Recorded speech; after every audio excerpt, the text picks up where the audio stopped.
بسم اللہ الرحمن الرحیم۔ السلام علیکم ورحمۃ اللہ وبرکاتہ۔ تو چلیے ناظرین، شروع کرتے ہیں ہم لوگ۔ اسماعیل علیہ السلام کنٹینیو ہے، اسماعیل علیہ السلام، and this will be the last part. یہ آخری حصہ ہوگا۔ پہلا حصہ آپ نیچے دیے گئے ڈسکرپشن پہ آپ دیکھ لیں اور اس کو پارٹ 1 ضرور سن لیں۔ تو یہ پارٹ 2 اور لاسٹ ہوگا۔ اسماعیل علیہ السلام کنٹینیو کرتے ہیں۔ تو اس طرح حضرت حاجرہ اور ان کا بیٹا جو ہے اسماعیل علیہ السلام، ان کے بیٹے، تو مکہ میں کعبہ کے قریب رہنے لگے۔ پھر جرہم نامی یمن کا قبیلہ ادھر نکل آیا۔ جب دیکھا کہ اس گھاٹی میں پانی پایا جاتا ہے تو انہوں نے اسماعیل علیہ السلام کی ماں حاجرہ سے کہا، حاجرہ سے وہاں رہنے کی مرضی ظاہر کی، تو جس کو حاجرہ نے مان لیا۔ تو جب اسماعیل علیہ السلام جو ہے وہ جوان ہو گئے تو جرہم ہی کے قبیلے کی ایک لڑکی سے شادی کر لی۔ پھر اسماعیل علیہ السلام کی ماں حاجرہ کا انتقال ہو گیا تو ان کو مکہ میں ہی دفن کر دیا گیا۔ کچھ لوگوں کا خیال ہے کہ ان کو اور ان کے بیٹے اسماعیل کو کعبہ کے حجر کے مقام پر دفن کیا گیا ہے، لیکن اس کا کوئی ثبوت، اس کا کوئی پروف اس طرح سے نہیں ملتا ہے۔ تو ایک بار ابراہیم علیہ السلام مکہ آئے مگر اسماعیل علیہ السلام گھر پر نہیں تھے، تو انہوں نے ان کی بیوی سے پوچھا تم لوگ کیسے ہو؟ تو ان کی بیوی نے کہا بہت تکلیف میں ہیں۔ تو ابراہیم علیہ السلام نے کہا جب اسماعیل آئیں تو اس کو میرا سلام کہنا اور یہ بھی کہہ دینا کہ اپنے دروازے کی چوکھٹ بدل دے۔ اسماعیل علیہ السلام کو ان کی بیوی نے جب یہ بات بتائی، جب اسماعیل علیہ السلام گھر آئے، ابراہیم علیہ السلام تو چلے گئے، وہ جو آئے اسماعیل علیہ السلام واپس کہیں باہر گئے ہوئے تھے، تو وہ سمجھ گئے کہ یہ میرے والد جو نبی کا جو حکمت، ان کی سمجھداری ایک عام آدمی سے کتنا بہتر، وہ سمجھ گئے کہ یہ میرے والد آئے ہوئے تھے، ابراہیم تھے۔ اور دروازے کی چوکھٹ بدلنے سے ان کا مقصد یہ تھا کہ اپنی بیوی کو طلاق دے دوں۔ تو اسماعیل علیہ السلام نے اپنی بیوی کو طلاق دے دی اور جرہم کی ایک دوسری عورت سے شادی کر لی۔ تو کچھ وقت بعد ابراہیم علیہ السلام دوبارہ مکہ آئے تو اسماعیل علیہ السلام کی بیوی سے پوچھا تم لوگ کیسے ہو؟ تو اس نے جواب دیا ہم بڑے آرام سے ہیں، ساری تعریفیں اللہ کے لیے ہے۔ تو انہوں نے پوچھا تم لوگ کیا کھاتے ہو؟ جواب دیا گوشت۔ تو پوچھا کیا پیتے ہو؟ جواب دیا پانی۔ تو ابراہیم علیہ السلام نے گوشت اور پانی کی دعا کی۔ تو یہی وجہ ہے کہ مکہ میں بسنے والے جو ہیں ہر انسان کو گوشت اور پانی ضرور ملتا ہے۔ آج چاہے وہ دمبے کا کھائیں، بکرے کا، چکن کھائیں، ہم لوگ گوشت اور پانی یہ کامن فوڈ ہے مکہ میں آج بھی الحمدللہ۔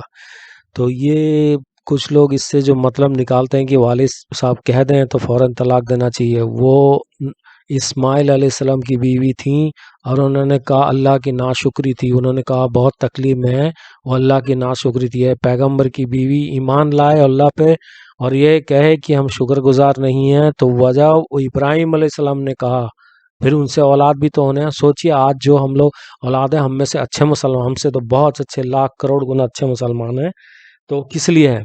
کیونکہ ہم نیک ماؤں کی اولاد ہیں، تو اس لیے شکر گزار ماؤں کا۔ آج تو ہم لوگ بالکل شکر گزار نہیں ہیں اس درجے کو۔ تو وہ جو کہنا ہے اس طرح کوئی ظالم والد کہہ دے طلاق، تو پھر وہاں علماء کا مسئلہ دیکھا جائے گا، وہ یہاں پر یہ دیکھا نہیں جائے گا۔ تو طلاق کو کچھ کہتے ہیں کہ بھائی والد کہتا ہی طلاق ہو گیا، والد نے اگر بیٹے کو کہہ دیا، حکم دیا، وہ دینداری کو دیکھ کے بولے، تو انہوں نے کہا دینداری کو دیکھتے ہوئے انہوں نے کہا کہ وہ شکر گزار نہیں تھی۔ انہوں نے کہا اور دوسری والی جو شادی وہیں دوبارہ آیا ابراہیم علیہ السلام، تو انہوں نے کہا اللہ شکر ہے ہم کو گوشت پانی مل رہا، خوش ہے، اتنے ہی گوشت اور پانی سے خوش تھے۔ لیکن آج ہم لوگوں کے پاس سب ہوتے ہوئے بھی اور بھی ہم لوگوں کی چاہت ہے اور شکر گزار نہیں ہے۔ سوچئے اگر وہ شخصیات اگر ہم نے دیکھ لیں، ابراہیم علیہ السلام جیسے شخصیات، آج ہم لوگوں کو مسلمان کہیں، ہم لوگوں کے گھر کی عورتیں یا ہم لوگوں کو مسلمان کہیں، ہر دن کوئی نہ کوئی دن ایسا نہیں گزرتا جو ہم لوگ اللہ کے ناشکری کے بغیر ہم لوگ پورا دن یا پھر پورا رات گزارتے ہوں۔ تو یہ اس وجہ سے کہا تھا انہوں نے.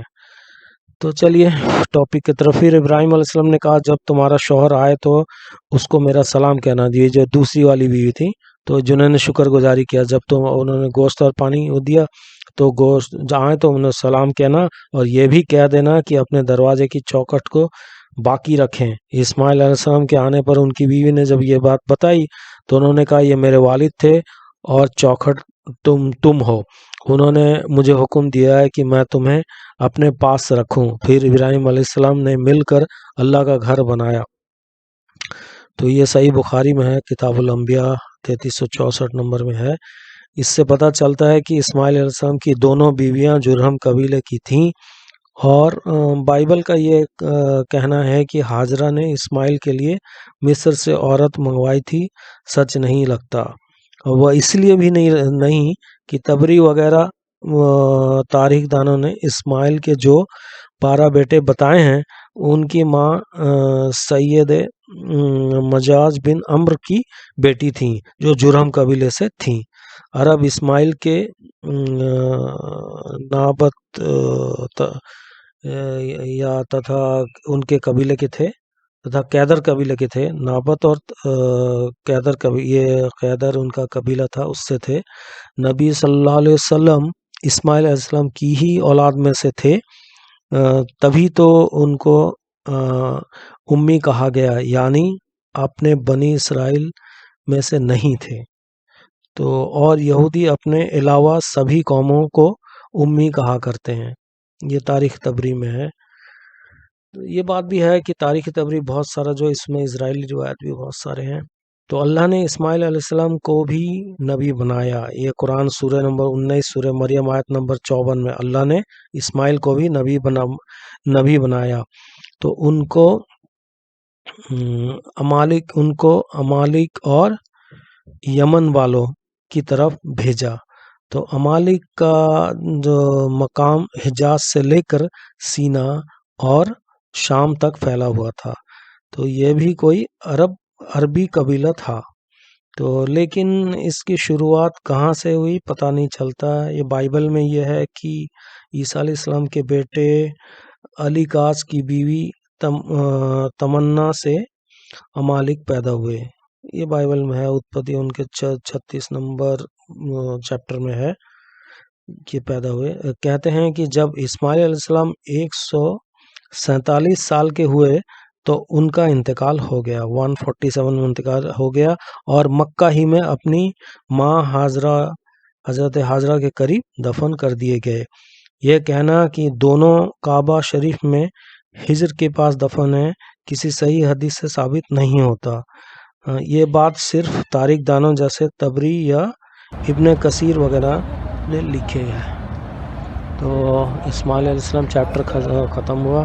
تو انشاءاللہ اگلے ٹاپک ہوگا حضرت اسحاق علیہ السلام. تب تک کے لیے جزاک اللہ.